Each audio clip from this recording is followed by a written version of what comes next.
ba ito, di ba? Sa atin dahil sa Bisaya, di ba takwa yan? Nagugulay din yung sarap ng paglagyan ng bagoong. Gabi? Yung parang ugat ng gabi. Yun ang mga kalabaw na sa ilong. Ma, we're going back to the Philippines.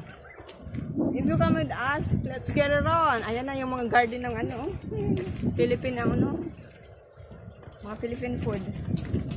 May saging, papaya.